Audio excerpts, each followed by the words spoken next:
GMC has just introduced the all-new 2027 Sierra 1500, and the truck community is already divided. If you've owned a Sierra for years and worry that GMC is drifting away from everything that made this truck worth buying, what's coming is going to hit close to home. Most people expect a new model year to bring improvements, but the 2027 Sierra is proving that more features, more screens, and a higher price tag don't always add up to a better truck. Number 7. New look. The 2027 Sierra is wearing a completely new face, and the fanbase is split. GMC is calling the direction machine precision forms, and the front fascia is where that philosophy hits hardest. A towering vertical grille with a notch surround at both the top and bottom dominates the view head-on. Ultra-slim headlamps are pressed into deeply creased fenders, giving the truck an imposing, squared-off presence on the road. Enthusiast forums have been flooded with criticism, with some describing the new front end as overdone, blocky, and exaggerated in a way that feels theatrical rather than purposeful. The most common complaint targets the contrast with the 2022 to 2026 generation, which managed to look genuinely tough without tipping into heavy-handed territory. Think about what draws people to a truck like the Sierra in the first place. That sense of refined capability, the feeling that it means business without trying too hard. That's precisely what critics feel the new exterior is trading away. The exterior debate is loud, but step inside and the conversation gets even more heated. Number 6. Screen overload.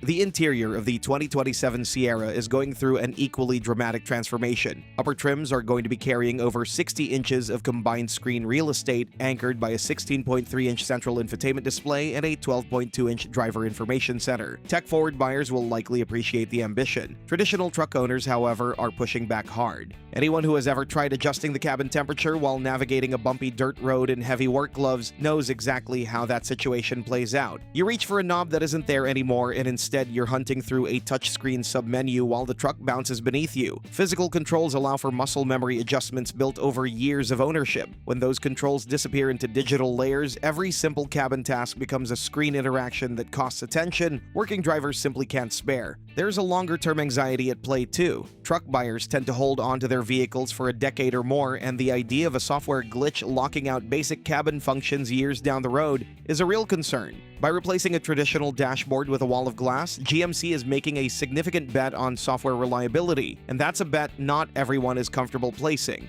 And if you think the screen debate is divisive, wait until you hear what's happening under the hood. Number 5. Reliability anxiety of the new V8 engines. The 5.3-liter V8 is being retired, replaced by an all-new 5.7-liter unit. Alongside it sits a new 6.6-liter naturally aspirated V8. Both are built on GM's brand-new Generation 6 small block architecture, with overhauled combustion chambers and completely re-engineered electronic engine management. The power figures aren't the problem. What's unsettling buyers is the history attached to GM's cylinder deactivation technology. Owners who lived through the active fuel management era know the story well. Lifter failures, oil consumption complaints, and repair bills arriving well before these trucks should have needed them. Now GMC is asking those same buyers to extend trust to a fresh generation of the same fundamental technology packaged in engines that haven't covered a single real-world mile yet. GMC insists the Gen 6 architecture addresses past vulnerabilities with next-generation control systems and improved durability engineering. That may well prove true, but the community isn't ready to take that on faith. Many enthusiasts are openly stating they have no interest in being first-year test cases for unproven small block tech. The engine anxiety is real, but there's another frustration building, and this one is about something buyers won't even find on the options sheet anymore. Number 4. Trim level reorganization.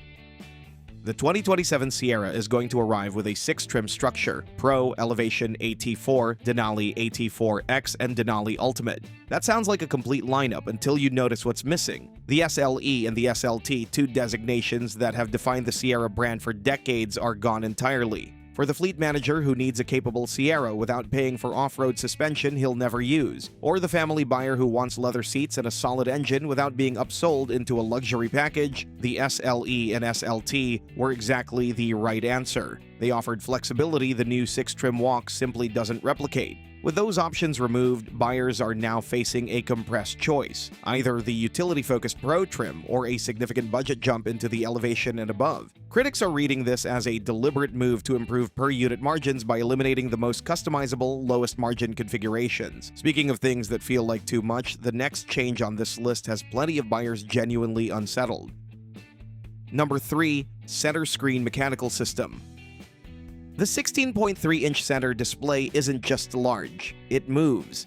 GMC has engineered an articulating function that physically lifts the entire screen, revealing a hidden storage compartment built into the dashboard behind it. It's clever packaging, but it's also introducing a motorized mechanical system to the most critical component in the cabin. Half-ton trucks live hard lives: intense heat, freezing temperatures, constant vibration from rough terrain, and airborne dust from job sites and trails. Every one of those conditions is an active enemy to electric motors, alignment gears, and moving tracks. Anyone who has experienced a power window motor failing or a sunroof track jamming can picture what comes next. If that screen motor jams, the owner could be facing a display frozen mid-travel and anything stored in the hidden compartment behind it locked away until an expensive repair visit resolves it. But GMC isn't stopping at one controversial screen, because there's another one arriving in this cabin, already drawing its own crowd of skeptics. Number 2. Passenger Screen. The 2027 Sierra is also going to offer an 11.5-inch front passenger infotainment screen complete with an articulating cover. The intent is straightforward: give the passenger their own interface for navigation, media, and camera feeds without distracting the driver. GMC is positioning this as a direct response to competitors pushing screen counts higher across the board. The skepticism arrives on two fronts. The first is safety. A large glass panel mounted directly in front of a passenger seat raises real questions about what happens during a severe frontal collision. How does that screen coexist with a rapidly deploying airbag? Those questions don't have clear public answers yet, and for safety-conscious buyers, that uncertainty is difficult to dismiss. The second concern is practicality. Truck cabins regularly see dust, mud, and rough handling that would turn any additional glass surface into a constant maintenance burden. In a working pickup, the case for a passenger screen is considerably harder to win. And all of this brings us to the controversy that ties every other item on this list together, because none of it comes cheap. Number 1. Price escalation. GMC chose to reveal the 2027 Sierra leading with its two most expensive configurations, the Denali Ultimate and the AT4X. That wasn't an accident. The standard equipment packed into these flagships, a 16-speaker Bose audio system with headrest speakers, expanded Super Cruise hands-free capability, and a full advanced technology architecture, points clearly in one direction. Full pricing hasn't been confirmed yet, but the signals are easy to read. When flagship trims carry that level of standard equipment, the underlying technology costs filter down through the entire lineup. Even a buyer shopping a mid-tier trim is absorbing price increases driven by the platform's advanced architecture, whether they want every feature or not. There's a deeper worry that GMC is gradually shifting its identity away from the working buyer and moving toward the buyer who wants a luxury statement on four wheels. Add unproven engines, a reorganized trim structure, and a cabin full of moving glass to that price increase, and it becomes clear why the 2027 Sierra is generating more debate than any new Sierra in recent memory. The 2027 GMC Sierra 1500 is arriving with more ambition than any Sierra before it, with a completely new face, a reinvented interior, fresh V8 architecture, and a cabin packed with technology that would have seemed impossible in a pickup truck just a few years ago. But ambition and acceptance are two different things. Unproven engines carrying the weight of a troubled history, a trim structure that leaves loyal mid-range buyers without a natural home, screens that move and multiply in ways that make seasoned truck owners nervous, and a price trajectory that keeps climbing. These aren't small concerns. They are the kinds of changes that define whether a new generation strengthens a brand's following or quietly pushes it away. The 2027 Sierra is clearly built to impress, but whether it's built for the people who have trusted this truck for decades is the question that's going to follow it all the way to the dealership floor. But if you think that GMC is the only company that's bringing controversial changes that don't seem particularly logical, you're wrong. Rivals are doing the same thing, including Ford and its bestseller, the F-150. For the first time, this light-duty truck will get a massive 7.3-liter pushrod V8 that seems like an overkill for so many potential buyers.